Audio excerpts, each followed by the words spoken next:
The room went silent the moment the general's hand swung. "You don't belong here," he barked, his voice a jagged whip cutting across the assembly of 500 Marines. Shock rippled through the ranks. Officers froze. Recruits blinked in disbelief. And in that instant, the woman standing opposite him realized that her entire career, her reputation, and her very presence were being challenged in the most brutal way possible. Before I tell you what happened next, tell me in the comments where you were watching from. I love knowing who is listening. Her name was Lieutenant Commander Sarah Ellis, a decorated officer whose calm and quiet authority had earned her respect over years of service. But respect was not universal, and today, arrogance met its match. Sarah's mind raced not with fear, but with a piercing clarity. The general's hand had struck out of impulse, pride, and ignorance. She could feel the tension in the air, see it hanging over every shoulder, vibrating through the polished floors of the training hall. The Marines around them murmured, uneasy.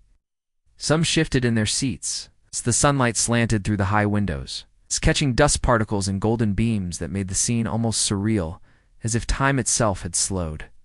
Sarah's hands were steady, though her mind catalogued every option. Confrontation, restraint, retaliation, which carried risk. Each carried consequence. She thought of the lessons she had learned in field operations, lessons of precision, of timing, of measured force. They weren't just about combat.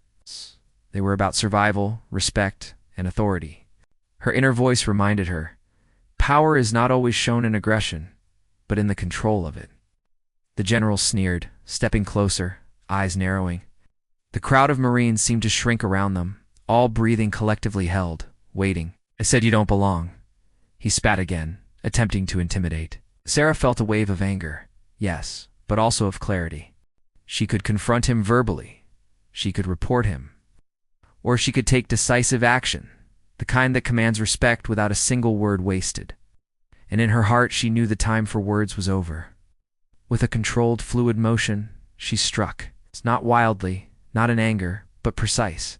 A trained, decisive movement that shattered the general's leverage. A sharp, audible crack echoed across the hall, and two arms twisted painfully in a way the general had never anticipated. The room froze. The sheer shock was tangible. Gasps spread like wildfire. Marines leaned forward, eyes wide. Whispers of disbelief rippled through the hall. Some stepped back instinctively.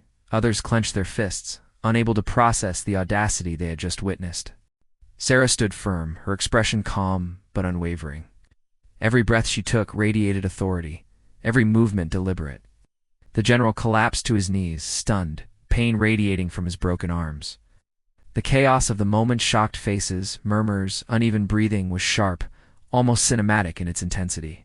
Some Marines were visibly shaken, questioning what they had believed about hierarchy, about authority, about what it meant to lead. Sarah scanned the room.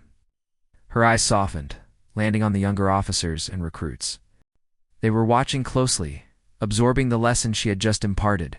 Strength is earned, respect is commanded, and no one, no matter rank or ego, could claim superiority through fear alone.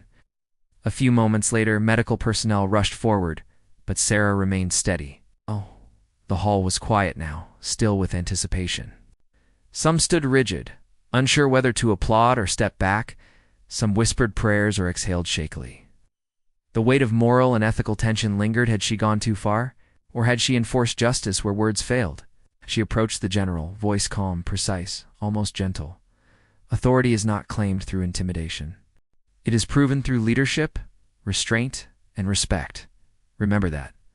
Her words landed like steel wrapped in velvet. The general's expression was unreadable, a mix of shock, pain, and the dawning realization that he had underestimated not only her skill but her courage. Around them, the Marines exhaled collectively, understanding the gravity of what they had witnessed. It was more than a display of force, it was a demonstration of character. Later, as the injured general was escorted for treatment, Sarah stood at the front of the hall, taking in the silent respect emanating from every corner. The lesson had been brutal, yes, but necessary. Leadership was not about dominance.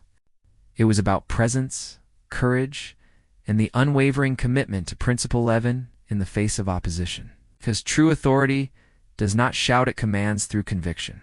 Courage doesn't vanish, it waits, and it finds its way back. As the sunlight shifted across the polished floors, glinting in the dust, Sarah felt a quiet satisfaction. The Marines had learned more than a tactical lesson.